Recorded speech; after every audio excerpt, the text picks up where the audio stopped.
안녕하세요. 채용 절차의 공정화에 관한 법률 주요 내용에 대해서 이번 시간에 강의를 좀 진행하도록 하겠습니다.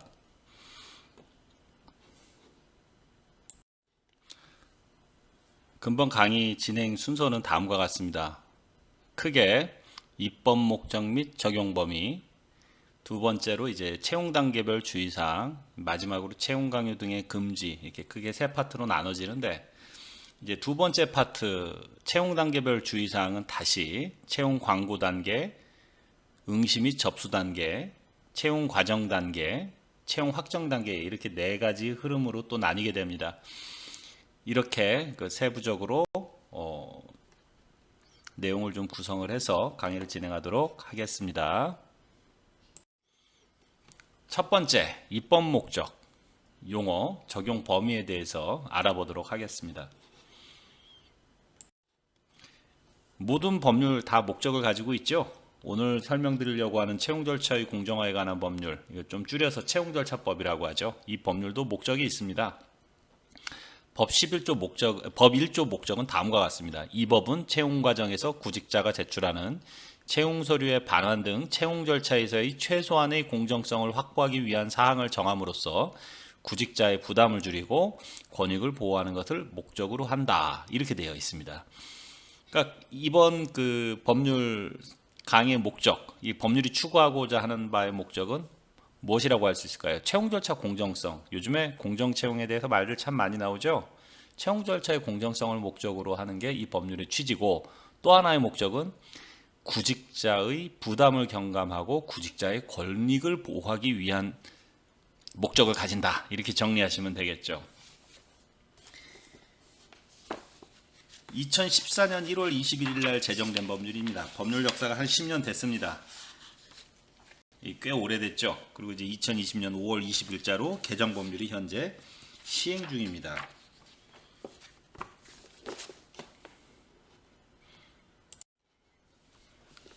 법률 설명을 구체적으로 하기 전에 용어에 대해서 먼저 설명을 좀 드릴 필요가 있습니다. 법률 2조에 정의 규정을 둬서 법률에서 사용하는 용어들에 대해서 설명을 하고 있는데, 읽어보면 다음과 같습니다. 법 제2조 정의, 이 법에서 사용하는 용어의 뜻은 다음과 같다. 1. 구인자란 구직자를 채용하는 자를 말한다. 2. 구직자란 직업을 구하기 위하여 구인자의 채용 광고에 응시하는 사람을 말한다. 3. 기초 심사자료란 구직자의 응시원서, 이력서 및 자기소개서를 말한다. 4. 입증자료란 학위증명서, 경력증명서, 자격증명서 등 기초심사 자료에 기재한 사항을 증명하는 모든 자료를 말한다. 5. 심층심사 자료란 작품집, 연구실적물 등 구직자의 실력을 알아볼 수 있는 모든 물건 및 자료를 말한다. 6. 채용서류란 기초심사 자료, 입증자료, 심층심사 자료를 말한다. 이렇게 법률에 규정이 되어 있습니다. 이 법률의 이제 세부적인 정의 규정에 대해서 구체적으로 좀 확인해 볼까요? 먼저 기초심사 자료란 무엇인가? 기초심사 자료 설명하기 전에 구인자하고 구직자에 대해서 좀 설명을 한번 하도록 하죠. 구인자는 말 그대로, 여기 생략이 되어 있지만 말 그대로 사람을 구하는 사람, 즉 근로자를 채용하려고 하는 사람을 말합니다. 근로자를 채용하게 되면은 근로자를 지시 감독하는 사람이 있죠. 누구죠? 사용자죠. 그러니까 구인자는 사용자하고 비슷한 개념이라고 보시면 돼요. 근로관계가 형성되기 전에 근로자를 채용하려고 하는 사람을 구인자라고 한다. 구직자는 직업을 구하는 사람이죠. 일자리를 구하는 사람. 근로관계 형성 전에, 근로계약 체결 전에 일자리를 구하는 사람이니까 근로자가 되려고 하는 사람, 이렇게 생각하시면 되겠네요. 법률에 있는 내용 중에 이제 3호죠. 기초심사 자료부터 설명을 다시 한번 드릴게요. 법률 내용에 구직자의 응시원서, 이력서 및 자기소개서 이렇게 되어 있는데, 이 기초심사 자료는 응시원서 또는 입사지원서, 경력지원서, 경력기술서, 자기소개서, 기타 구직사의 인적사항, 학력, 경력, 이력, 직무능력 및 인성 등을 확인할 수 있는 기초심사에 필요한 사항을 기재한 일체의 서류를 말합니다. 그러니까 즉 명칭이 응시원서, 이력서, 자기소개서에 국한되는 건 아니란 얘기죠. 그러니까 채용 여부를 결정함에 있어서 기초적이고 기본적인 심사를 위한 서류를 말합니다.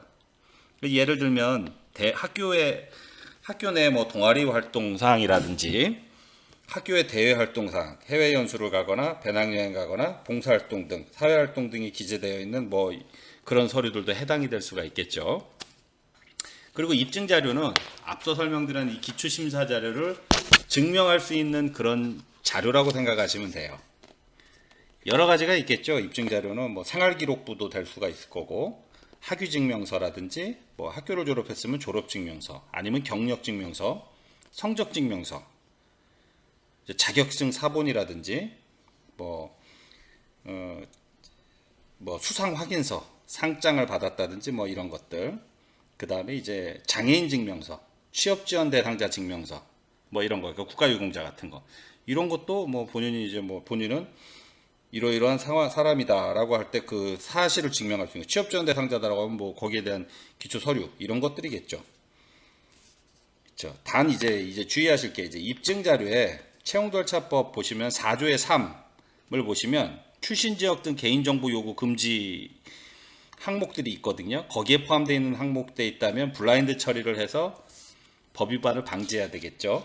그러니까 뭐 그런 것들이 이제 입증 자료라고 보시면 되고, 심층 자료란 작품집, 연구 실적물 등 구직자의 실력을 알아볼 수 있는 자료인데, 일반적으로 개인의 창작 실적을 담은 각종 포트폴리오를 말합니다. 그러니까 뭐 이거는 회사마다 시험을 치를 때 요구하는 그 자료의 범위, 채용을 위한 그 자료의 범위가 천차만별이기 때문에 일률적으로 말씀드릴 수 있는 부분은 아니지만, 경우에 따라서는 이제 뭐 포트폴리오를 요구하는 경우도 있죠. 과거에 자기가 자기가 이제 자기 능력으로 만든 뭐 작품이나 뭐 관련 내용 등을 갖다가 이제 뭐 심사 제출을 해라 해서 그 실력을 갖다 그걸 평가하기 위해서 그런 경우들도 있겠죠.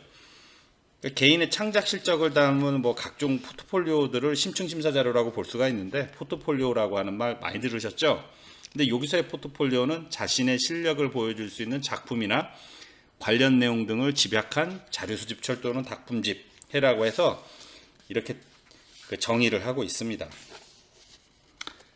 마지막으로 그럼 이제 채용 서류, 법 6호에 있는 내용인데, 이 채용 서류는 앞서 설명드린 기초 심사 자료, 입증 자료, 심층 심사 자료를 전부 아우르는 자료를 말합니다. 그러니까 채용 시에 구인자가 구직자로 하여금 제출받아 채용 여부를 심사하는 등에 사용하는 모든 서류를 의미한다.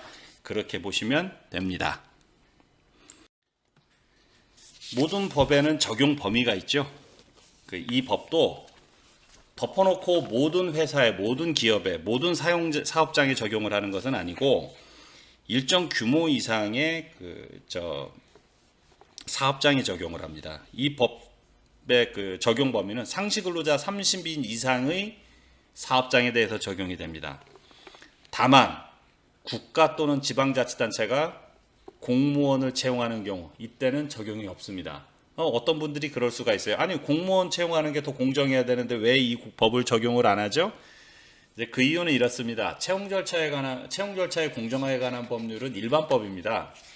공무원 채용에 대해서는 별도의 법령이 있기 때문에 공무원 채용에 대해서는 특별한 정함이 있는 경우에는 그 해당 규정이 우선해서 적용되다 보니까 이 법률에서는 적용을 제외한다, 이렇게 단서를 달았다고 이해를 하시면 될 것 같아요.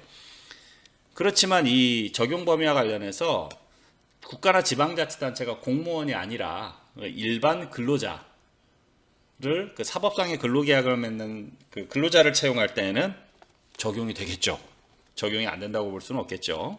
공무원을 채용할 때만 적용이 안 된다, 이 얘기죠. 근데 이제 어떤 분들이 그래요. 이거 좀 간단한 건데, 상시 근로자 수 30명은 직원 보통 30명 정도 채용하는 거, 30명 이상 채용하는 거를 의미하는 거 아니냐. 물론 맞습니다. 근데 이제 법 적용 여부 대상 판단을 할 때 문제가 되는 경우들이 있습니다. 왜냐하면 근로자의 수가 30명 언저리를 왔다 갔다 하는 경우가 있습니다. 근데 이 상시 근로자 수 판단 기준은 상시 근로자 수가 30명이던 5명이던 유사하게 지금 같은 기준으로 판단을 하고 있는데 법 적용 그러니까 상시 근로자 수가 30명 이상이냐 여부를 판단하는 기준은 여기 그 강의 안에 있는 것처럼 상시 사용하는 근로자 수는 해당 사업 또는 사업장의 법 적용 사유 발생일 전 1개월 동안 사용한 근로자의 연인원을 같은 기간 중의 가동일수로 나누어서 산정합니다. 근로기준법 시행령 7조의 2 제1항에 이게 나와 있어요. 상시 근로자 수는 이렇게 본다고 보시면 되겠죠. 채용 공고를 낸 날 이전 1개월 동안의 가동일수, 사업장을 돌린 그 가동일수를 말합니다. 분의 채용 공고를 낸 날 이전 1개월 동안에 사용한 근로자의 연인원 수를 나눠가지고 판단을 하는 게 일반적입니다. 물론 상시 근로자 수 판단에 대한 세부적인 기준은 또 따로 있습니다. 이거 말고도 또 이제 다뤄봐야 되는 것들이 있어요. 여기서는 강의 안에는 지금 제가 생략은 했지만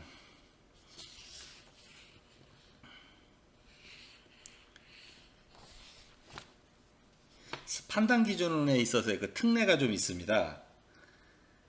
상시 사용하는 근로자 수가 저기 지금 설명드린 이 방법에도 불구하고 법 적용 사업장으로 보는 경우 보지 않는 경우가 나뉩니다. 그러니까 지금 설명드린 상시 근로자 수 산정 기준에 따라 사업장의 근로자 수를 산정한 결과 법 적용 사업 또는 사업장에 해당하지 않는 경우, 그러니까 29명처럼 보이는데 29점 몇 명 이렇게 보이는 경우에도 산정기간에 속하는 일별 근로자 수를 파악했을 때 법 적용 기준에 미달한 일수가 2분의 1 미만인 경우. 그러니까 이건 좀 설명을 드리려고 하면 좀 더 자세히 설명을 드려야 하는데 말로 설명을 드리느라 조금 한계가 있을 수는 있어요. 근데 이 부분은 상시 근로자 수 산정에 대한 이제 다른 노무사님 강의 때 좀 도움을 받으시는 게 나을 것 같고요. 어쨌든 그래도 개략적으로 설명을 좀 드리자면 그렇습니다. 예를 들어서 2018년 기준으로 한번 설명을 드릴게요. 지금은 2023년이지만 예를 들어서 2018년 12월 1일부터 12월 31일 이 한 달간 사용한 근로자의 총 인원, 연인원이 585명이고 이제 그 한 달간 그 가동 일수는 편의상 20일이라고 하겠습니다. 실제로 이제 한 달은 4주가 넘어가지만 주 5일을 했다고 해서 딱 20일만 했다고 했을 때 상시 사용하는 근로자 수는 연인원을 가동일수로 나누면 29.25명이 되는데 만약에 가동일수가 20일 중 30명 이상인 날이 11일이다. 30명 밑으로 내려가는 날은 9일이다. 근데 이제 9일에 이제 연인원이 많아가지고 실제 평균을 내보면은 상시 근로자 수는 이제 아까 말씀드린 29.25명이 되더라도 이때는 법 적용 사업장으로 본다는 얘기입니다. 잘 이해가 안 가시나요? 근데 요건 중요한 쟁점은 아니지만 제가 이거 설명을 드린 거고 반대로 법 적용 사업 또는 사업장으로 보지 않는 경우 설명을 좀 드릴게요. 이 케이스는 어떤 거냐면은 산정기가 이제 2018 마찬가지 기간이에요. 2018년 12월 1일부터 12월 30일 기간 중에 사용한 근로자의 연인원이 614명이고 가동일수가 마찬가지로 20일인데 상시 사용하는 근로자 수가 예를 들어서 가동일수로 나눴을 때 그러니까 614명을 20으로 나누겠죠. 그럼 30.7명이 나옵니다. 이렇게 되면 법 적용 사업장 아니냐 이렇게 생각하실 텐데 만약에 가동일수 20일 중에 30명 이상 근무한 날이 9일밖에 안 된다. 즉 30명 미만으로 근무한 날이 10일이다. 이때는 평균 30.7명이지만 미달한 일수가 2분의 1 이상이므로 상시 사용하는 걸로 해서 30명 미만으로 보고 있는데 지금 설명드린 거는 좀 디테일하죠. 좀 일반적으로는 이게 크게 저는 문제가 될 것 같지는 문제가 되지 않는다고 보는데 이제 실제로는 이제 그 상시 근로자 수가 29점 몇 명이 되거나 30점 몇 명이 되거나 해서 이제 상시 근로자 수 판단에 있어서 그 다툼이 있는 경우들이 좀 있습니다. 이때를 위해서 설명을 드린 거고 상시 근로자 판단에 대한 건 사실 다른 노무사님 강의에서도 다뤘을 거라고 생각을 하고 저는 이 정도로 요거는 좀 마무리를 하겠습니다. 제가 또 한 가지 말씀을 드려야 되네요. 사업 또는 사업장 판단 기준 요걸 또 하나 설명을 드려야 되겠네요.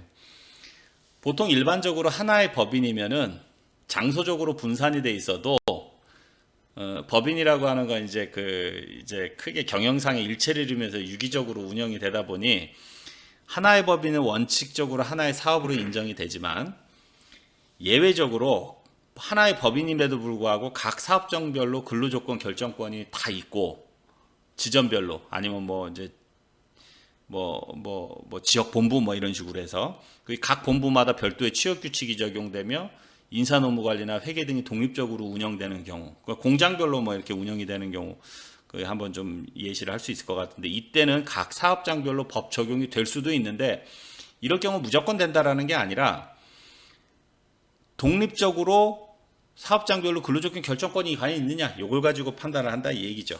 근데 일반적으로는 하나의 법인은 하나의 사업으로 이렇게 보죠. 예. 그렇게 참고하시도록 하고 넘어가도록 하겠습니다. 이제 두 번째, 채용 과정별 주의사항에 대해서 알아보도록 하겠습니다. 채용 프로세스는 일반적으로 이렇게 진행이 됩니다. 채용 광고를 하죠. 채용 공고 떴다 이런 얘기 많이 들어보셨죠? 잡코리아도 뭐 해당이 될 거고 잡코리아 말고 뭐 워크넷도 있을 수도 있고 아니면 사내 홈페이지가 있을 수도 있고 어쨌든 사람을 구한다, 구직자를 구한다, 근로자를 채용하려고 한다 이렇게 구인자가 채용 광고를 하겠죠. 이 채용 광고를 하면 이 채용 광고는 소위 청약의 유인이라는 표현을 많이 쓰는데 근로계약 체결을 원하는 사람은 나한테 청약을 해주세요라는 그런 의미로 생각을 하시면 돼요. 채용 관계 자체는 이제 청약 자체는 아닙니다. 계약 체결하자고 하는 건 응시원서 접수가 요게 이제 청약에 해당이 되는데 이 응시원서 접수라든지 뭐 이런 것들로 끝나지는 않죠. 그럼 이제 회사에서는 이제 심사를 하겠죠. 이제 채용 과정이 있을 것이고 채용 과정을 거치면 이제 채용을 확정을 하겠죠. 이 채용 절차 공정화에 관한 법률은 말 그대로 채용 과정에서 채용 프로세스에서 준수해야 될 사항을 정하고 이를 규율을 하고 있습니다. 이를 규율하면 목적으로 하고 있는데 이제 세부적인 내용은 다음에 또 살펴보도록 하겠습니다. 이제 채용 공고 단계입니다. 채용 절차의 공정화에 관한 법률 법 4조에는 거짓 채용 광고 등의 금지라고 해서 법에 이렇게 내용을 규정을 해놓고 있습니다. 법을 알아보면 이렇습니다. 법 4조 1항에는 구인자는 채용을 가장하여 아이디어를 수집하거나 사업장을 홍보하기 위한 목적 등으로 거짓의 채용 광고를 내서는 아니 된다. 2항은 구인자는 정당한 사유 없이 채용 광고의 내용을 구직자에게 불리하게 변경하여서는 아니 된다. 세 번째는 3항이죠. 구인자는 구직자를 채용한 후에 정당한 사유 없이 채용 광고에서 제시한 근로조건을 구직자에게 불리하게 변경하여서는 아니 된다. 4항은 구인자는 구직자에게 채용 서류 및 이와 관련한 저작권 등의 지식재산권을 자신에게 귀속하도록 강요하여서는 아니 된다. 이렇게 되어 있습니다. 거짓 채용 광고의 금지, 어떤 것을 금지하냐면요. 구인자가 구직자를 채용할 본질적 의사가 없으면서도 단지 구직자들의 자신의 능력이나 표현하기 위하여 각고의 고심 끝에 도출한 사업 아이디어를 수집하거나 사업장을 홍보하기 위한 목적 등으로 거짓의 기만적인 채용 광고를 내는 경우가 있습니다. 이에 채용을 가장하여 아이디어를 수집하거나 사업장을 홍보하기 위한 목적 등으로 거짓의 채용 광고를 하지 못하도록 하고 이를 위반하여 거짓의 채용 광고를 낸 구인자에 대해서는 벌칙을 부과하고 있습니다. 이렇게 거짓 채용 광고를 금지하고 거짓 채용 광고를 한 구인자에 대해서 강력한 처벌을 하는 것은 취업을 목적으로 채용 광고를 보고 응모한 구직자의 권익을 보호하고 구인자의 기만 행위 등에 대한 채용 시장의 부조리를 근절함과 동시에 이로 인한 불필요한 사회적 비용 등의 발생을 차단하기 위한 것이죠. 거짓 채용 광고 금지에서 말하는 거짓 채용 광고라고 하는 것은 채용을 가장해서 말 그대로 이제 꾸미는 거죠. 채용하는 것이냐, 형식적으로만 채용 광고고 실질적으로는 채용을 목적으로 하지 않은 광고를 이 거짓 채용 광고라고 볼 수가 있겠죠.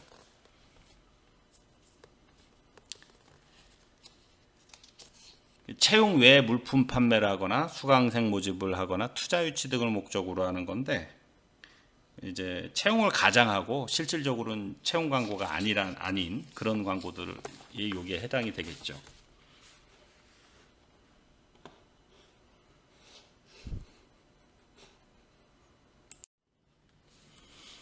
참고로 직업안정법에도 거짓 구인 광고를 금지하고 있는데, 거짓 채용 광고하고 거짓 구인 광고하고 좀 비슷하죠. 이제 제가 생각할 땐 거짓 구인 광고의 범위가 조금 더 넓은 것 같아요. 채용 절차 공정화에 관한 법률에 이제 거짓 채용 광고의 금지 규정은 채용을 가장해 가지고 다른 목적으로 이렇게 사람을 기만하는 경우, 뭐 그런 경우로 이렇게 되어 있지만, 그 직업안정법상의 거짓 구인 광고는 조금 더 넓은 것 같아요. 그러니까 구인을 가장해서 물품 판매를 하거나 수강생 모집하거나 자금 모금하는 경우에는 거짓 채용 광고 금지에도 해당이 되겠지만 직업안정법 위반에도 해당할 수도 있습니다. 직업안정법상의 이제 거짓 구인 광고에는 구인자가 제시한 직종이나 고용 형태, 근로조건 등이 응모할 때의 그것과 현저히 다른 광고, 이런 것도 해당이 돼요. 그리고 그 밖에 기타 광고의 중요한 내용이 사실과 다른 공고, 이런 것들이 이렇게 포함이 될 수가 있습니다. 직업안정법은 이렇게 규율을 하고 있습니다. 거짓 구인 광고를 어떻게 보고 있냐면, 직업 소개 사업, 근로자 모집 또는 근로자 공급 사업을 하는 자나 이에 종사하는 사람은, 직업 소개하는 사람이죠. 그러니까 직업 소개 사업하거나 근로자 공급 사업하는 사람, 주체가 일반 사용자는 아니에요. 그러니까 약간 좀 차이는 있죠. 거짓 구인 광고를 하거나 거짓 구인 조건을 제시하지 못하도록 하고 있고, 이를 위반하는 경우에는 이제 벌칙을 마찬가지로 적용을 하고 있습니다. 근데 이런 이제 거짓 광고 사례를 좀 몇 가지 말씀을 좀 드리면, 이제 이거 이제 직업안정법상 거짓 구인 광고 이게 사례라고 생각하시면 되겠죠. 이제 뭐 구인 기업에서 채용 광고에서는 소정의 기본급이 있었으나 면접 과정에서는 기본급이 전혀 없고 100%는 이제 성과급이다라고 뭐 이렇게 일방적으로 통보하고 구직자의 동의 없이 제시한 근로조건을 뭐 근로자한테 불리하게 변경하는 거예요. 이것도 거짓 광고에 해당이 되겠죠.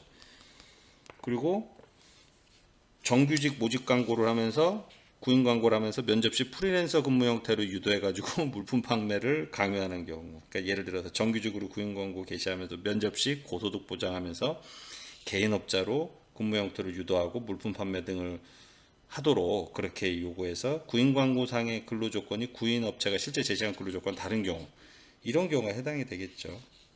이거 말고도 사례가 여러 개 있는데 뭐 이런 것도 있죠.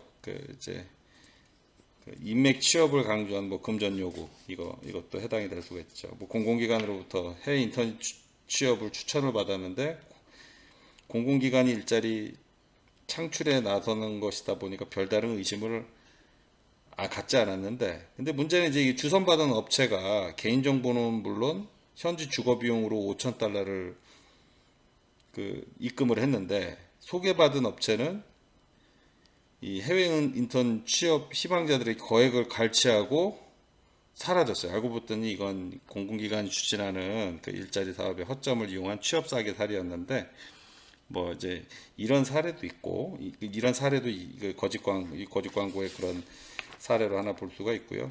택배기사 면접을 가장해서 화물차 판매한 그런 사기. 그러니까 예를 들어 택배기사 면접을 보러 갔더니 차량을 먼저 구입하면 일을 바로 시작할 수 있으니까 먼저 이제 계약금 내고 차량부터 구매해라. 그래서 이제 차량 비용으로 선납을 했는데 이게 취업으로 연결이 안 된 거죠.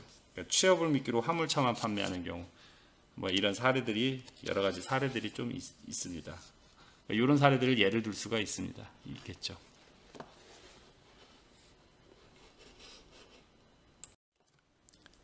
채용 절차 공정화에 관한 법률 법 제4조의 3에서는요. 출신 지역 등 개인정보 요구 금지에 대해서 규정을 하고 있습니다. 법 내용은 다음과 같습니다. 구인자는 구직자에 대해서 그 직무의 수행에 필요하지 아니한 다음 각 호의 정보를 기초심사 자료에 기재하도록 요구하거나 입증 자료로 수집하여서는 아니 된다. 주의할 게 직무의 수행에 필요하지 아니한, 직무와 무관한 걸 말하는 거죠. 기초심사 자료나 입증 자료를 수집해서 안 되는 것들은 각 호에 기재가 되어 있습니다. 1호 구직자 본인의 용모, 키, 체중 등 신체적 조건. 2호 구직자 본인의 출신 지역, 혼인 여부, 재산. 3호 구직자 본인의 직계 존비속 및 형제 자매의 학력, 직업, 재산.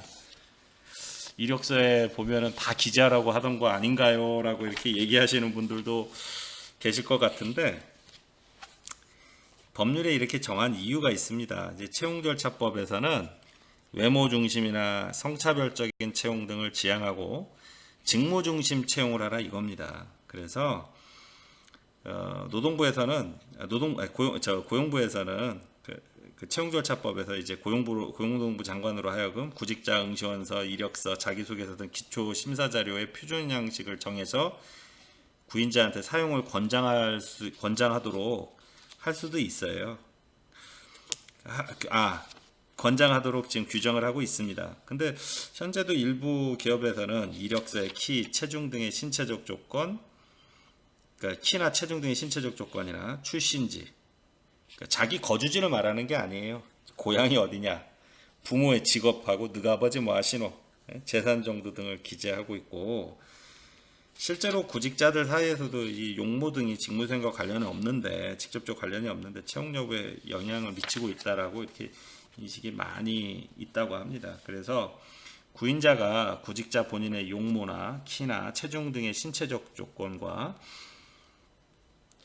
출신 지역, 직계 존비성의 재산 상황 등을 기초심사 자료에 기재하도록 요구하거나 입증 사료로 수집하는 것을 금지해서 직무 중심의 공정한 채용을 하도록 하는 것이 이 취지입니다.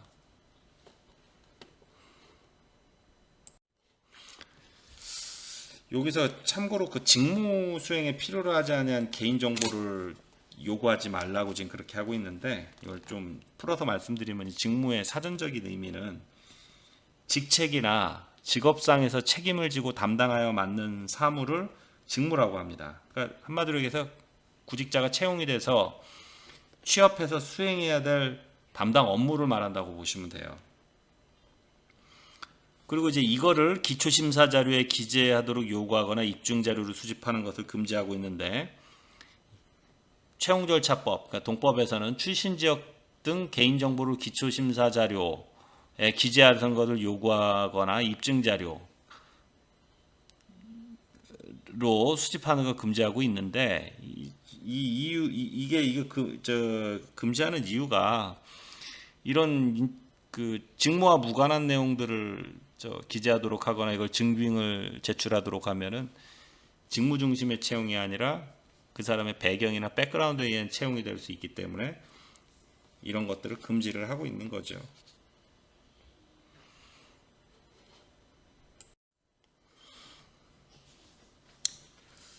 이제 구직자 본인의 개인 정보를 이제 요구하는 게 금지가 되는데, 대표적으로 신체적 조건, 이걸 요구를 직무와 무관한 신체적 조건을 요구하지는 않습니다. 죄송합니다. 직무와 무관한 신체 조건을 요구해서는 안 된다. 그러니까 쉽게 말하는 이제 신체 조건이 무조건 다 금지되는 건 아니고, 구인자가 구직자가 직무를 수행하는데 필요하지 아니한 구직자 본인의 용모, 키, 체중 등 신체 조건과 출신 지역, 혼인 여부, 재산에 대한 정보를 기초심사를 기재하고 요구하거나 입증자료로 수집해서는 안 된다는 소리예요. 앞에서 설명드린 거랑 똑같아요. 구직자 본인의 용모, 키, 체중 등 신체적 조건의 범위를 한번 보면은, 키, 몸무게, 체형, 외모, 흉터 같은 신체적 특징을 의미하고, 질병, 종교, 정치적 성향 등의 기재 요구는 채용절차법은 위반은 그 여기에 의해서 금지하는 그 개인정보는 아니에요. 근데 지금 말씀드린 이 질병이라든지 정치적 성향 등의 이런 것들은 민감정보에 해당이 되기 때문에 개인정보보호법에 위반될 개연성이 있습니다. 그래서 이런 부분들도 요거를 안 하는 게 바람직하겠죠. 다만 사진 부착에 대해선 그거는 이제 본인 확인을 위해서는 이거는 이제 가능하기는 합니다. 그러니까 이제 그 사진 부착은 기초 심사 자료에서 기재하도록 요구하거나 입증 자료 수집해서는 안 되는 대상 정보에서는 제외하고 있기 때문에 구직자의 동일성 확인을 위한 범위에서 이용하는 거는 그건 가능하다. 그렇게 이해하시면 됩니다.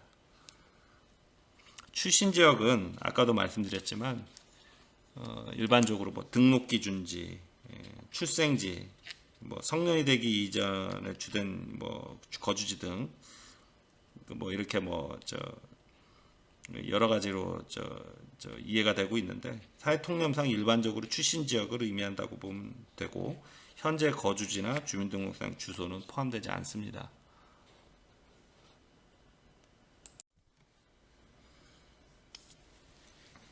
혼인 여부나 재산에 대해서도 이것도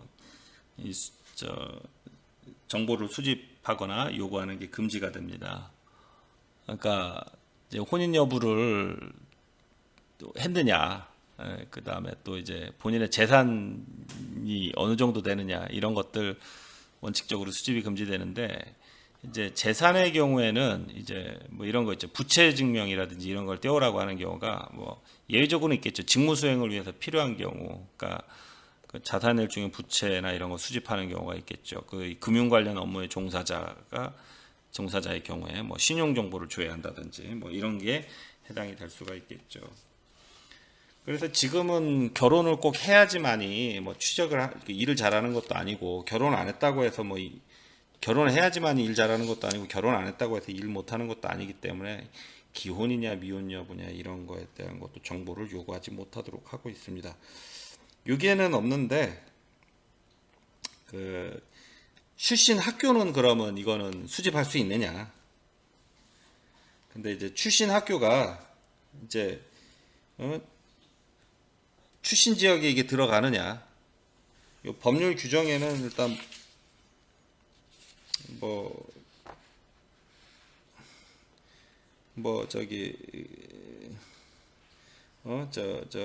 본인의 그 출신 학교를 기재하는 게 뭐 금지가 되는 것 같지는 않아요. 근데 출신 지역에 여기는 포함은 안 된다는 얘기죠. 출신 학교의 경우에는 이제 고용정책기본법 7조에서 출신 지역, 출신 학교, 학력 등을 구분해서 규정하고 있고 이게 침입적 행정행위의 근거가 되는 법규로 볼 수 있기 때문에 출신 지역에는 출신 학교는 들어가지 않는다. 그렇게 보면 돼요. 이제 어떤 분이 이런 얘기를 합니다. 출신 지역 정보 수집 요구를 제한하게 되면 공공기관 또는 민간기업에서 지역인재 채용하는데 지장이 있는 거 아니냐. 근데 지역균형인재 또는 지역인재 채용을 규정하고 있는 현행 법령을 보시면 지역균형인재 또는 지역인재 여부를 출생지나 등록기준지 등의 출신 지역으로 안 따지고요. 구직자가 지방대학 재학생이냐 졸업생인지 또는 기관이 이전하는 지역에 소재하고 있는 고등학교, 대학교 등의 재학생, 졸업생인지 기준을 판단하고 있어 출신 학교 정보를 수집 요구하여 지역균형인재 또는 지역인재를 채용하는 것은 채용절차법 위반으로 볼 수 없다고 이렇게 보고 있습니다. 또한 거주지 주소도 아까 말씀드린 것처럼 출신 지역 범주에는 포함되지 않는 것으로 해석되기 때문에 이를 근거로 지역 주민을 채용하는 경우도 이것도 채용절차법 위반으로 볼 수 없다고 합니다.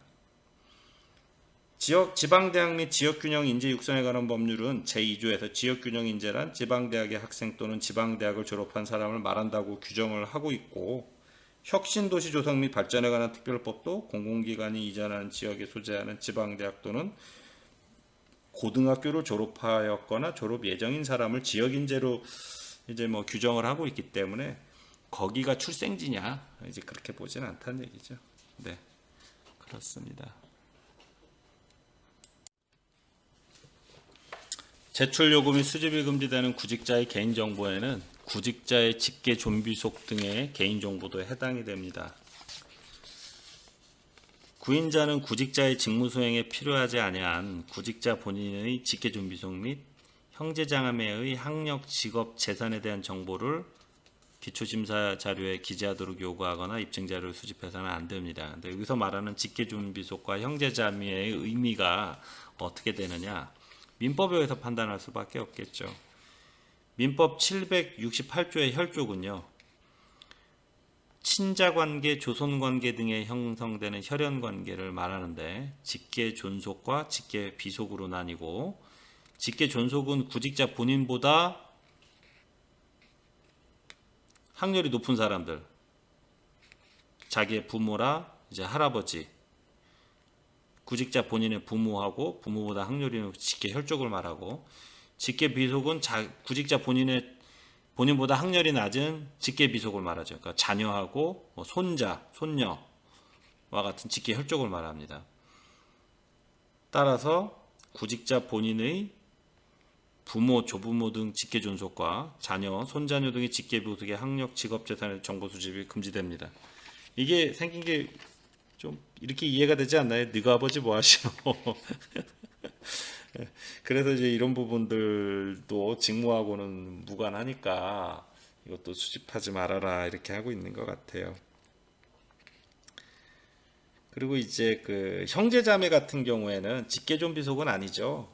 반계 혈족이죠. 그러니까 공동시주에서 갈라져 나간 혈족. 근데 이 형제자매의 경우에도 이제 포함해가지고 학력, 직업, 재산에 대한 정보를 이제 수집하지 말아라 요구하거나 작성하도록 요구하거나 수집하지 말아라. 근데 여기서 말하는 형제자매는요, 재밌는 게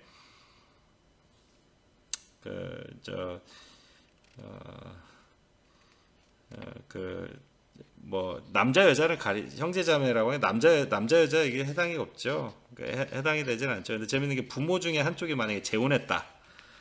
그러면 재혼의 상대방은 혈족의 배우자, 그러니까 예를 들어서 우리 어머니가 어머니가 아니죠. 어머니가 됐던 아버지가 됐던 한쪽이 이혼을 하시고 다른 분하고 결혼하셨다. 그 상대방은 혈족의 배우자, 그러니까 내 어머니가 됐던 아버지가 됐던 혈족의 배우자지. 직계 존속은 아니죠, 이 사람은요. 그러니까 그러니까 이제 그 예를 들어서 그 재혼의 상대방이 데리고 온 이제 자녀가 있다. 입양 신고를 하지 않는 이상은 혈족 관계는 아닙니다. 근데 보통 이제 이런 것들을 이제 형제자매로 이렇게 보통 생각을 하는데, 엄밀히 얘기하면 형제자매는 아니죠. 그렇지만 법률 취지가 채용의 공정성을 담보하기 위한 거니까 이제 법률상의 형제자매는 엄밀히 얘기하면 공동시주에 갈라져 나간 혈족만을 의미하니까 재혼한 경우에 재혼 상대방의 자녀는 이게 해당되지 않는다라고 하는 거는 그냥 재미삼아 좀 들어주시고, 여기서만 반계 혈족은 일단 공동시주에 관련된 혈족으로 말한다. 형제자매 그렇게 이해를 해주시면 될 것 같습니다. 그리고 이제 학력, 직업, 재산 이건 다 아는 건데, 여기서 말하는 학력은요, 초중등고등학교 교육법 및 고등교육법에 따른 교육기관의 졸업 이수 또는 이수, 그러니까 대학교는 아니야, 이런 거 학력, 부모 학력이 어떻게 되냐, 이제 그런 거죠, 형제 학력인데. 초중등교육법에 따른 이제 학력 인정에 따른 일정한 교육과정 이상 이력 이것도 학력에 들어가고요. 여러 가지가 있죠. 그 대학교 졸업장, 고등학교 졸업장 이런 건데, 이게 동등한 거 있죠. 검정고시라든지. 그리고 요즘에는 대학교 학위도 독학에 관한 학위 취득 시험에 관한 취득에 관한 법률이라는 게 있어서 시험 쳐가지고 학사하겠다는 경우도 있더라고요. 그리고 이제 평생교육법에 따라서 평생교육시설의 교육과정 이수에서 학위 취득하는 경우도 있고. 근데 이런 것들이 다 해당이 되고요. 직업은 생활의 기본적 수요를 충족시키기 위한 지속적인 소득 활동, 이거를 의미하거든요. 그러니까 이제 직업은 그렇게 이해하시면 되고, 재산은 이제 말 그대로 얼마나 소유하고 있느냐, 구직자 본인 재산 그 재산 얼마나 갖고 있느냐, 그 내용입니다. 근데 이건 위반을 하게 되면은 제가 설명한 게 이제 채용절차법 4조의 3을 지금 설명을 쭉 드렸는데, 500만 원 이하의 과태료를 이제 부과한다. 뭐 이런 내용이 있다라는 걸 정도만 정리하시면 될 것 같습니다. 이제 두 번째로 응시 접수 단계입니다.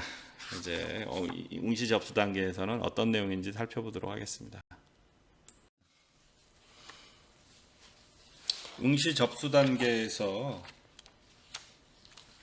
고용노동부 장관은 기초심사 자료의 표준 양식을 정해서 구인자에게 그 사용을 권장할 수 있습니다. 이게 채용절차법 5조에 그렇게 명시를 해놨는데, 아까 말씀드렸듯이 기초심사 자료라는 게 그 구직자의 응시원서 이력서 및 자기소개서 같은 것들을 말하는 건데, 그러니까 구직자의 이제 기본적인 이제 인적 사항이나 뭐 이제 이력이나 경험 등에 대해서 구직자가 직접 기재해서 작성하는 기초 서류를 말한다고 말씀드렸죠. 근데 거기 이 양식도 고용노동부 장관이 이제 표준 양식을 정해서 권장하도록 하고 있는데, 그 이유가 이제 채용절차법에 보면 여러 가지 좀 법에서 금지하고 있는 것들이 있지 않습니까? 저 수집해서는 안 되는 그런 정보들, 누가 아버지 뭐 하시고 가장 이게 대표적일 수 있는데, 그래서 그렇게 하는 거고요. 그래서 이제 그 고용노동부 장관이 이제 정한 이제 표준 이력서 양식 뭐 이런 것들 인터넷 들어가서 쳐보시면은 아마 좀 많이 좀 확인이 좀 되실 겁니다. 이제 그런 거에 대한 게 있고, 홈페이지 또는 전자우편을 통해서 채용서류를 접수하도록 노력해라. 법이 또 그렇게 정하고 있어요. 그러니까 이것도 뭐 권장이죠. 권장, 의무사항은 아니에요. 그래서 이런 경우에는 이제 구직자의 채용 서류를 사업장 또는 구인자로부터 위탁받아 채용 업무에 종사하는 자의 홈페이지 또는 전자우편으로 받도록 그렇게 노력해야 됩니다. 그러니까 구인자는 구직자가 채용 서류를 전자적 방법으로 제출하게 하는 경우, 이제 뭐 이제 홈페이지 통해서 업로드하게 하는 경우, 그런 경우가 해당이 되겠죠. 그때 이제 뭐 편의 그렇게 해서 이제 받게 받도록 그렇게 업로드하도록 이렇게 많이 바뀌고 있죠. 그래서 뭐 전자적 방법으로 이렇게 좀 받도록 이렇게 많이 이렇게 권장을 하고 있죠. 왜냐하면 전자적 방법으로 이렇게 접수를 받게 되면은 채용 관리 운영에 좀 뭐 효율적이죠. 그러니까 채용 서류 나중에 이제 폐기하거나 하는 그런 등에 대한 부담도 좀 줄고 뭐 그렇기 때문에 그렇게 하고 있습니다.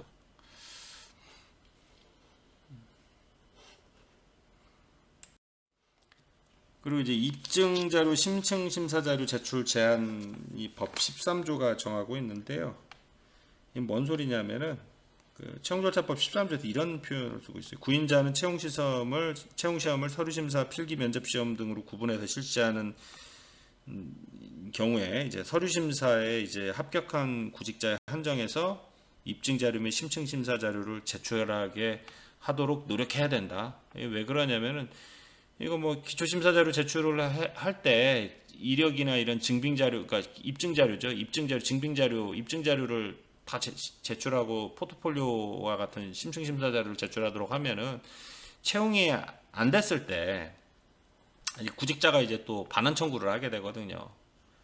그러니까 이제 서류심사에 합격하지도 않은 사람한테 이런 것들을 제출하게 하면은 그 비용이 너무 많이 들지 않습니까? 채용 서류 반환에 대한 비용도 있고, 구직자 이제 권익보호 차원에서도 요거는 과하게 이렇게 하지 않도록 그렇게 하고 있는데, 이게 의무 사항은 아니고 이제 권장 사항이에요. 이건 채용이 되지 않은 구직자가 서류처로 반환 청구하는 그런 상황을 좀 사전에 예방하기 위한 그런 조치로 이렇게 보시면 될 것 같습니다. 세 번째, 채용 과정 단계 이제 설명드리도록 하겠습니다. 채용 과정 단계에서 금지되는 것들이 몇 가지 있습니다. 채용 광고 내용을 함부로 변경하지 말라고 하고 있습니다. 채용절차법 4조 2항에 따르면 구인자는 정당한 사유 없이 채용 광고의 내용을 구직자에게 불리하게 변경해서는 안 됩니다.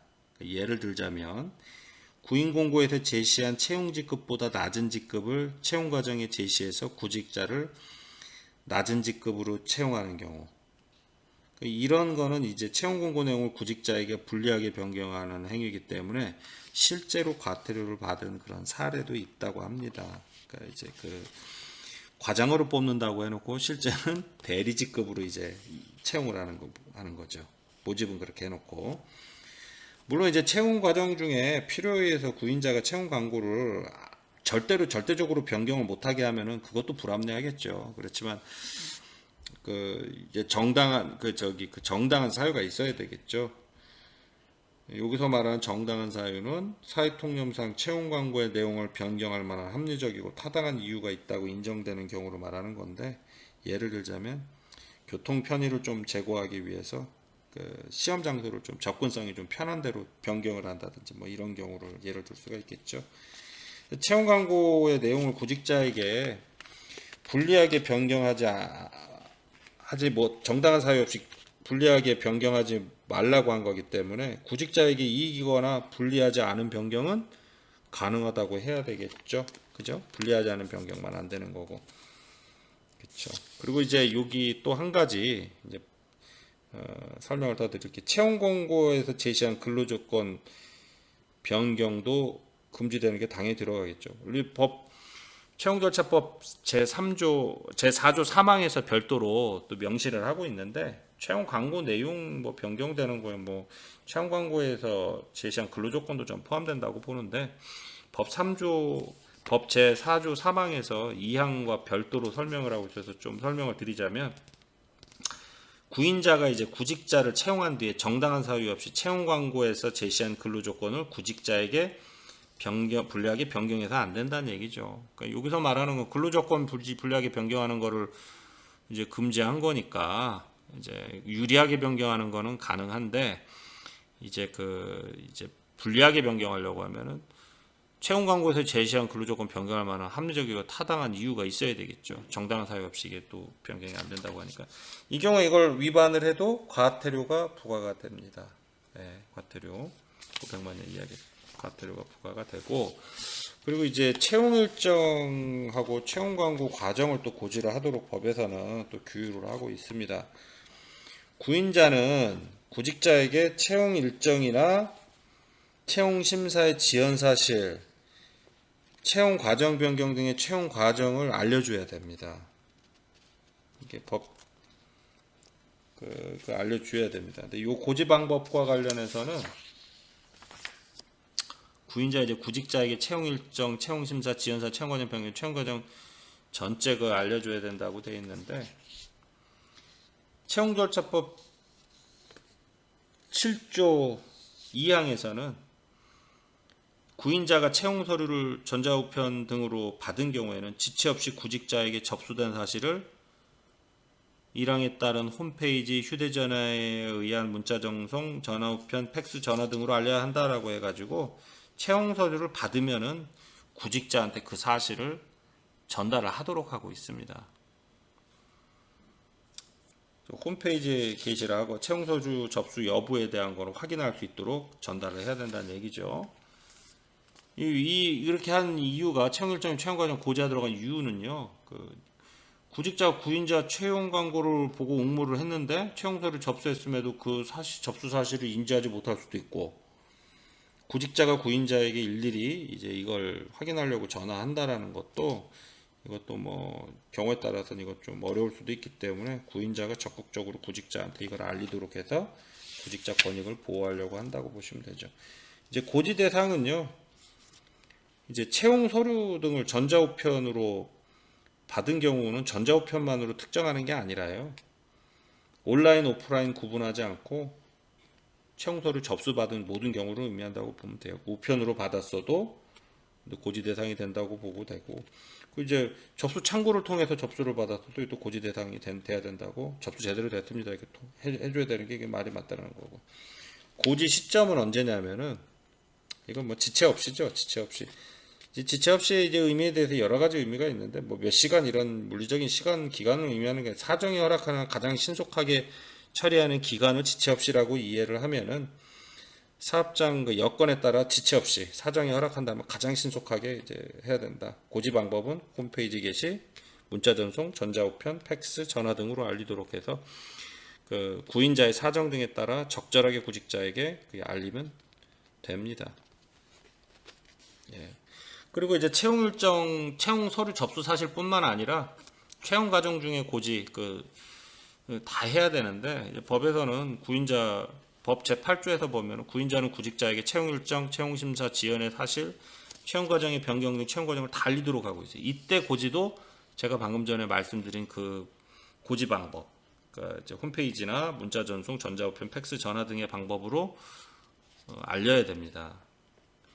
그 이유가 뭐냐면요, 채용서류 접수 후에 진행되는 채용 일정 등을 정확하게 알게 해서 구직자 알 권리도 보호하고, 이런 변동 사항을 구직자들이 놓치지 않고 인지할 수 있도록 해서 구직자가 이제 그 불이익을 보지 않도록 이렇게 좀 해서 구직자 권익을 좀 보호하려고 하는 것으로 보시면 될 것 같습니다.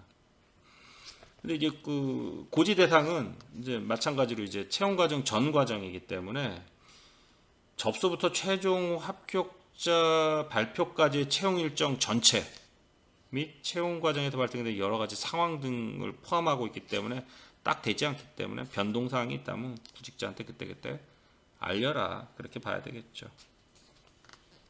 근데 이게 이런 고지는 채용 과정 고지나 이런 것들은요, 근데 고지 시점이 특별하게 규정이 되어 있지 않기 때문에 채용 과정 고지는 이제 입사 서류 접수 받을 때는 접수 받으면 바로 그 접수됐다 서류 접수에 대한 고지고, 채용 과정 변경에 대한 그 고지 부분은 특별히 고지 시점이 규정되지 않기 때문에 구인 공고 전체 시 미리 사전에 일정을 알려주는 방법도 가능합니다. 시험 일정 같은 거 이제 언제부터 언제까지. 다만 이제 이 공고된 일정이 변경되는 경우에는 이제 알려줘야 되겠죠. 이제 그렇게 되겠죠. 그렇게 됩니다. 그리고 이제 채용 절차 공정화에 관한 법률에 따르면은 이제 이런 채용 과정의 고지 부분을, 그러니까 이제 매번 고지하라는 걸로 오해하실 수 있는데, 만약에 공고를 처음부터 했다, 그 채용 일정에서 쭉 고지를 했다 하면은 일단 뭐 고지를 한 거니까 이후에 변경될 때 이제 고지가 필요하겠죠. 이때는요. 좀 차이. 이건 좀 그 채용 서류 접수했을 때 그 지체 없이 그 상대방 그 구직자한테 알려주는 거하고 조금 다른 부분입니다. 서류 접수하고 요거하고 좀 구분이 돼 있어요, 법은. 근데 여기 채용 일정, 채용 과정 고지 항목에 그냥 묶어서 같이 설명드렸으니까 헷갈리시지 않으셨으면 좋겠습니다. 그리고 이제 채용 절차법은요, 채용 심사 비용 부담을 금지하고 있습니다. 그러니까 이제 구인자는 채용 심사를 목적으로 구직자에게 채용 서류 제출에 드는 비용 외에는 어떠한 금전적 비용도 부담시키지 못하도록 하고 있습니다. 그러니까 채용 절차법 구조에 보시면 이렇게 되어 있습니다. 제9조 채용심사 비용의 부담금지해서 구인자는 채용심사를 목적으로 구직자에게 채용서류 제출에 드는 비용 외에 어떠한 금전적 비용도 부담시키지 못한다, 이렇게 되어 있습니다. 그러니까 뭐 채용을 빌미로 해서 금전을 갖다 요구하거나 할 수 없도록 그렇게 하고 있죠. 근데 이 법 재밌는 게요, 단서가 하나 있습니다. 구조 단서 어떻게 되어 있냐면, 다만 사업장 및 직종의 특수성으로 인하여 불가피한 사정이 있는 경우 고용노동부 장관 승인을 받아 구직자에게 채용심사 비용을 일부 부담하게 할 수 있다, 이렇게 돼 있는데, 재밌는 게 이제 그 채용 절차 공정에 관한 법률 시행규칙 제2조에 보면 2조 1항에 보면은 이 승인은 누구를 받아야 관할 지방고용노동관서 장에게 제출을 하도록 돼 있어요. 그러니까 고용노동부 장관 승인을 그냥 받아야지 이게 비용 일부를 부담하게 할 수 있는 거지, 고용노동부 장관 승인 없이, 그러니까 정확하게 관할 지방고용노동관서장의 승인 없이 그 승인도 안 받고 부담하도록 할 수는 없다는 얘기죠. 돼 있습니다. 근데 그런 사례에 대해서는 조금 이따 설명을 드리고, 이 채용심사 비용을 이제 금지를 하게 된 이유는 뭐냐면요, 이제 채용 심사 비용은 이제 수익자 부담 원칙에 대해서 구인자 부담하는 게 맞기 때문에 그렇습니다. 이게 그렇죠. 여기서 채용 심사 비용은, 그리고 이제 심사를 목적으로 한 모든 금전적 비용을 말하기 때문에 구인자가 채용을 계획하고 준비하는 데 드는 비용부터 채용 광고 등의 비용, 채용 서류를 접수받은 후에 구직자에 대한 채용 적격 여부를 심사하는 데 드는 비용, 이렇게 등등등 채용과 관련해서 구인자에게 직접 또는 간접적으로 발생되는 모든 비용을 말해요. 그렇죠? 근데 이제 다만 이제 법령에 법률에 명시한 것처럼 채용 서류 제출에 드는 비용 요거는 구직자가 이제 부담을 해야 되겠죠. 그래서 그러니까 채용 서류 제출에 되는 비용 범위는 채용 서류 준비 비용하고 참고로 채용 서류 제출 비용 이렇게 하면 되겠죠. 그러니까 내가 이제 서류를 꾸며야 되는데 드는 비용 이건 채용 서류 제출에 드는 비용에 포함이 되죠. 그것까지 이제 구인자가 부담하라는 것은 아닙니다. 그렇죠. 그러니까 쉽게 얘기해서 채용 심사 비용엔 그러면 이제 다 부담하느냐 누가 물어보시는데 구인자가 채용 서류를 접수받기 전에 구직자가 채용 서류 준비하는 데 드는 비용 하고 구인자에게 제출하는 데 드는 비용 이거 우편료 뭐 이런 거겠죠. 이런 거는 이제 이런 경우에는 이제 구인자가 부담하도록 그렇게 하고 있죠. 그러니까 예를 들면 이런 거겠죠. 뭐 졸업증명서나 성적증명서 발급 수수료라든지 자료의 뭐 복사비라든지 뭐 이런 게 되겠죠. 그리고 이제 채용서류 제출 비용은 이제 뭐 교통비라든지 직접 제출할 때 아니면 이제 우편 요금이나 택배 요금 뭐 이런 거겠죠. 네, 이런 걸 의미한다고 보시면 됩니다. 참고로 근데 이게 고용노동부 장관 승인 받아 가지고 채용 심사 비용을 일부를 부담하게 한 그런 예외적인 경우가 있긴 있는데 이거는 이제 아주 이례적인 경우죠. 이제 그 보건복지부 사례이긴 한데요. 의료법상 이제 그 전공의 정원을 배정받은 전국의 수련병원이 이제 매년 전공의 모집에서 필기 및 면접 시험을 이제 치르고 있는데 응시자 일행 평균 필기 시험이 10만 원, 면접 시험이 한 11만 원, 10만 9천 원, 그러니까 11만 원 가까이 소요가 되고 있다 보니까 채용 절차 공정하는 법률에 따르면은 이거 승인 안 받으면은 이거 너무 부담이 큰 거예요. 그래서 이런 경우에 이제 이걸 승인을 받은 거예요. 근데 이게 승인 난 이유가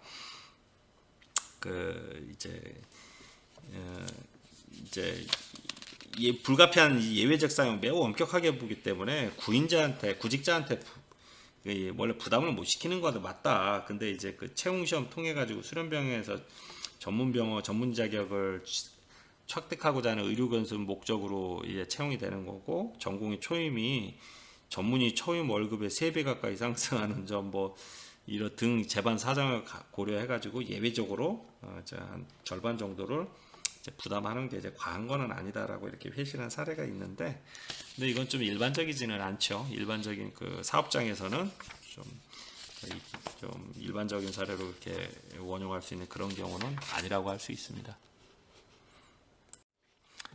이제 네 번째 채용 확정 단계입니다.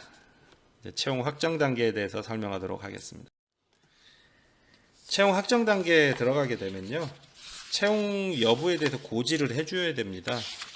채용 대상자를 확정을 하게 되면 지체 없이 구직자한테 채용 여부를 고지해야 돼요.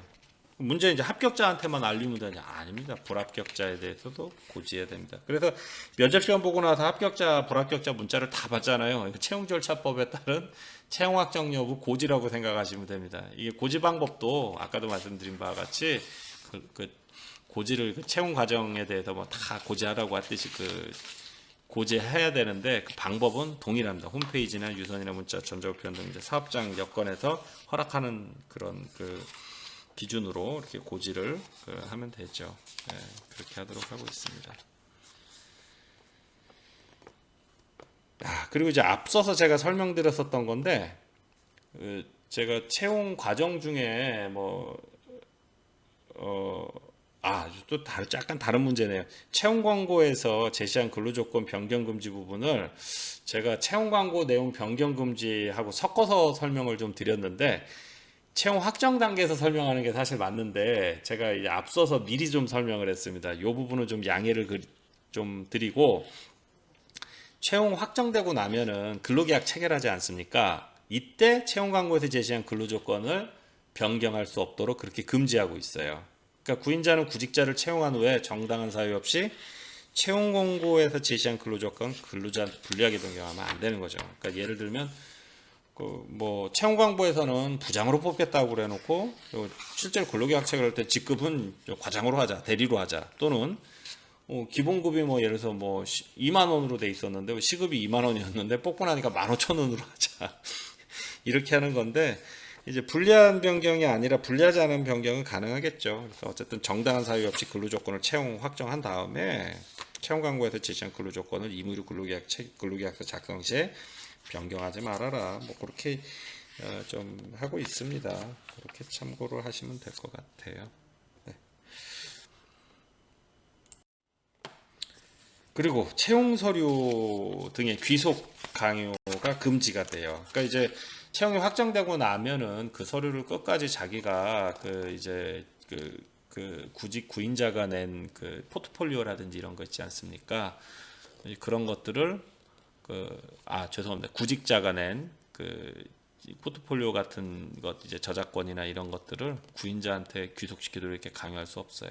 그러니까 이제 구인자 채용 서류를 자사 제품 개선 제안서 제출케 하고 이거 지원자 아이디어만 수집해서 이제 사업에 활용하는 경우 이거 하지 말라고 그러는 거죠. 이런 케이스는 그 내용 설명을 좀 드렸습니다. 이제 채용이 확정 단계에서 또 이제 확정되고 나서 이제 후속 절차들이 또 있습니다. 어떤 경우냐면 채용 서류를 반환하고 또 파기를 하는 절차가 있습니다.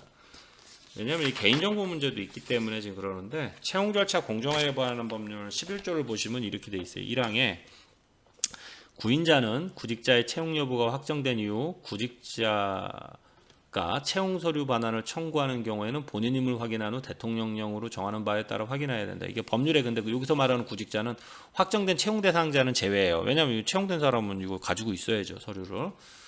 예, 그렇게 해서 반환하도록 하고 있어요. 근데 다만 이제 법 제7조 1항에 따라 홈페이지 또는 전자우편으로 제출된 경우나 구직자가 구인자의 요구 없이 자발적으로 제출한 경우에는 그렇지 않다라고 해서 전자우편으로 내거나 구인자가 요구도 안 했는데 제출한 서류의 경우에는 이제 그 반환 의무가 구인자한테 없다. 그러니까 구직자가 구인자 요구도 안 했는데 추가로 뭐 자발적으로 제출한 경우가 아니란 얘기죠. 근데 전자우편 같은 경우에는 그냥 뭐 아시다시피 삭제하면 되는 거잖아요, 그죠? 이제 반환을 갖다 한다는 것도 의미가 없고 원본은 뭐 본인이 가지고 있을 테니까 구직자가. 그리고 이제 근데 여기서 이제 반환 청구를 할 때 이제 반환 청구 기간이 중요한데 이 반환 청구 기간도 이제 채용 절차 공정화에 관한 법률 시행령 2조 1항에 보면은 이렇게 돼 있어요. 이제 구직자로부터 채용 서류 반환 청구를 받은 구인자는 구직자가 반환 청구를 한 날로부터 14일 이내에 구직자한테 해당 채용 서류를 발송하거나 전달해야 하는데 그 반환 청구 기간은 보통 14일에서 180일 사이에 구인자가 정해서 통보를 합니다. 근데 이 부분은 이제 자발적 이렇게 이 부분을 이제 위반하게 반환 채용 서류를 반환하지 않게 되면은 시정 명령이 떨어지고 이제 불이행 시에 과태료가 부과되고요. 그리고 이제 채용 서류 반환 청구권 및 행사 방법이나 보관 기간, 청구 기간 이런 거는 청구한 도래하고 파기 등을 채용 여부 확정되기 전에 구직자한테 미리 알려야 되겠죠. 그래야지 언제 내가 서류 돌려받아서 알 수 있으니까. 그리고 이제 미반환된 채용 서류는 개인정보보호법에 따라 파기를 해야 됩니다. 그래서 채용 절차 공정화에 관한 법률 뭐 세부적으로 법률에 있는 내용들을 제가 쭉 설명을 드리면은 뭐 내용은 상당히 좀 자세히 좀 있는데 이 부분은 좀 개략적인 그 범위만 좀 설명을 드릴게요.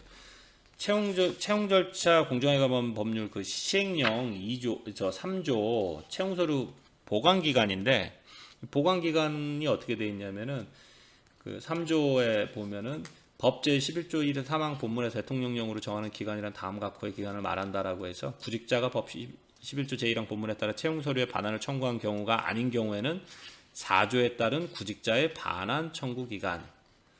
2. 구직자가 법 11조 1항 본문에 따라 채용 서류의 반환 청구한 경우 구인자가 2조 1항에 따른 특수문표물을 발송하거나 전달한 시점까지 기간. 근데 이거 내용 들으니까 이것도 좀 헷갈리시죠? 그죠? 근데 한번 요거는 읽어 드린 거고요.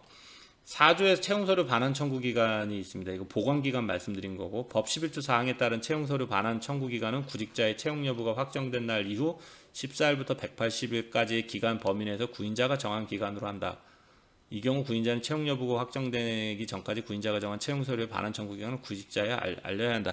이렇게 돼 있어요. 그래서 이거 앞에 있던 그 반환 청구 기간이 14일에서 180일 사이고 구인자가 정해서 통보한 그 기간 범위 내에서 해야 되고 그 내용이 그래서 설명이 된 겁니다. 그리고 이제 반환 청구를 받았을 땐 14일 이내 해야 된다라는 건 아까 2조 1항에 있었던 거 제가 설명을 드렸었던 거고요. 네, 그렇게 됐죠. 자, 그러고 이제 넘어가도록 하겠습니다. 이제 채용 강요 등의 금지 부분인데 사실 이제 제가 강의를 준비한 이 목적 중에 하나가 사실 이 부분 때문에 그렇습니다. 채용 강요, 요즘 공정 채용이 화두가 되다 보니까 이런 부분들에 대해서 얘기들이 상당히 좀 많이 나오고 있죠. 이 파트에서는 이 부분 채용 강요 등의 금지 부분은 이 관련된 내용들을 좀 설명을 드리려고 합니다. 채용절차법 4조의 2이 신설이 됐는데 이 4조의 2는 그 이제 그 법이 생겼을 때부터 있었던 규정은 아니에요. 이게 사회적으로 이슈가 되다 보니까 아예 법에 이거를 갖다 넣었죠. 채용 강요 등의 금지에서 누구든지 채용의 공정성을 침해하는 다음 각호의 어느 하나에 해당하는 행위를 할 수 없다. 그렇게 해놓고 1호 법령을 위반하여 채용에 관한 부당한 청탁, 압력, 강요 등을 하는 행위. 굉장히 좀 폭넓죠. 등 해가지고 2호 채용과 관련하여 금전, 물품, 향응 또는 재산상의 이익을 제공하거나 수수하는 행위. 이렇게 있죠. 그 법 4조의 2의 그 취지는 뭐냐면요. 채용의 공정성을 확보를 하기 위한 것이고 보호법익은 채용의 공정성이죠. 구체적으로는 채용 담당자의 직무상 독립성. 규율 대상은 누구냐? 청탁을 받은 사람이 아니라 청탁을 한 행위자를 말하는 거예요. 여기에 대해서는 법 4조에는 그렇게 규율을 좀 하고 있습니다. 좀 자세하게 설명드리도록 할게요. 이 법 제4조의 2에서 얘기하는 법령에 위반하여라는 거기에서의 법령의 범위는요. 명시적인 법령, 모든 법령을 의미합니다. 법령을 의미하는데 이제 구체적으로 이제 그 위반 대상 법령이 개별적으로 이제 탁 개별법으로 특정되지 않는 경우에 민법 2조의 신성실 원칙에 반하는 것을 내용으로 하는 채용 요구 등에 대해서는 이제 지금 채용절차법 4조의 1호 여기서 금지하고 있는 이제 그 여부를 검토할 수가 있겠죠. 그 적용이 무조건 된다 이 얘기가 아니라 검토할 수가 있다는 얘기죠. 판례상 이제 사회상규 또는 신의성사 원칙이라는 표현을 많이 쓰죠. 그래서 이런 부분들을 좀 적용할 수 있고 부정한 청탁의 의미는요. 채용에 부당하게 개입하거나 영향을 미치도록 하는 행위를 말하는 거고 채용 결과가 나타나지 않더라도 이 적용이 가능합니다. 그러니까 이제 즉 채용 결과는 무관하다 이렇게 보시면 될 것 같아요. 예를 들면 여러 가지 사례가 있을 수는 있겠죠. 그러니까 A가 친구 B가 운영하는 기업에 자신의 아들이 응시했음을 알리고 잘 부탁한 말을 한 건데 사회상규나 신의성실 원칙 등에 반해서 채용 절차에 개입하려는 의도를 가지고 명백히 자격 없는 자의 채용, 순위 변경 등을 요구한다면 채용 청탁으로 볼 수 있지만 자격 없는 자의 채용이나 순위 변경 등을 요구하거나 이후 진행되는 채용 절차에 개입하는 등의 사실이 없고 단순한 추천이나 정보 제공의 의미를 갖는 경우라면 채용 청탁으로 좀 보기는 조금 어렵겠죠.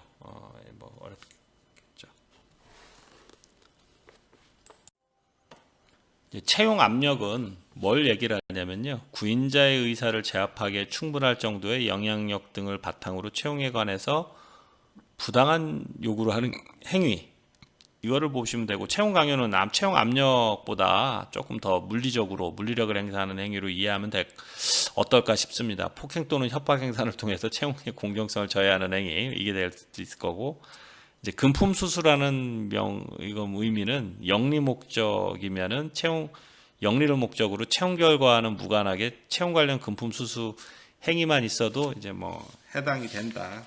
그렇게 봐야 될 것 같아요. 금전 여기에 해당이 된다. 금품 수수 이제 금지하고 있기 때문에 꼭 그렇게 하고 있는 것 같아요. 사례를 좀 보도록 할게요. 이제 법에 대해서는 제가 개략적으로 좀 설명을 드렸고요. 이제 어떤 경우에 이제 채용 강요에 해당되는지 살펴볼게요. 첫 번째입니다. A가 지인 B를 통해 기업의 인사 담당자 C에게 법령을 위반하여 부당한 채용 청탁을 한 경우 채용 청탁을 전달한 B도 대상이 되느냐. 그러니까 법은 누구든지 법령을 위반해서 채용에 관한 부당한 청탁, 압력 강요 등의 행위를 하지 못하도록 규정하기 때문에 최종적으로 청탁을 받은 C를 제외하고 채용 청탁을 한 A와 이를 전달한 B는 모두 채용절차법 위반했다고 볼 수가 있죠. 예. 그래서 채용의 공정성을 침해했는지는 채용에 관한 의사결정에 참여하는 채용 담당자의 직무상 독립성을 침해했는지 여부로 판단을 하게 됩니다.